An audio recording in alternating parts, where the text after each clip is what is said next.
បាទសួស្តីបងប្អូនទាំងអស់គ្នាឥឡូវនេះយើងមកស្វែងរកភាពខុសប្លែកគ្នារវាងរូបទាំងពីរស្លឹកនេះថាតើរូបខាងលើនិងរូបខាងក្រោមនេះខុសប្លែកគ្នាអ្វីខ្លះ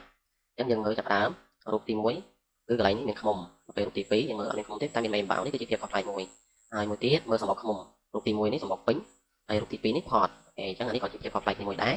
ហើយមួយទៀតក្អមនេះរូបទី1គឺគេចងខ្សែចេះរូបទី2គឺគេចងខ្សែធ្វើជាបូចេះនេះគឺជាភាពខុសប្លែកគ្នាមួយទៀតហើយភាពខុសប្លែកគ្នាទី4នោះគឺត្រង់កន្លែងនេះវាលតាទេហើយនៅលើតុនេះមានស្លឹកឈើបាទមានស្លឹកឈើហើយមួយទៀតយើងមើលកន្លែងភាពខុសគ្នាផ្សេងទៀតត្រង់ផ្នែកឈើនេះខាងលើអត់មានសម្បកឃ្មុំទេប៉ុន្តែខាងក្រោមមានសម្បកឃ្មុំសម្បកអំម៉ាល់នេះសម្បកឃ្មុំព្រោះនេះមានទឹកឃ្មុំ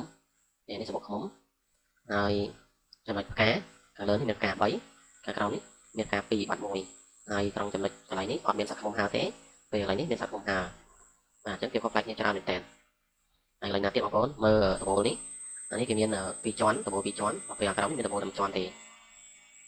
ហើយយើងមើលថាមានភាពខុសប្លែកគ្នាត្រង់ណាទៀតបងប្អូនដូចជាអស់ហើយដោយសារតែរូបខាងក្រោមនេះវាដាច់មកកណាត់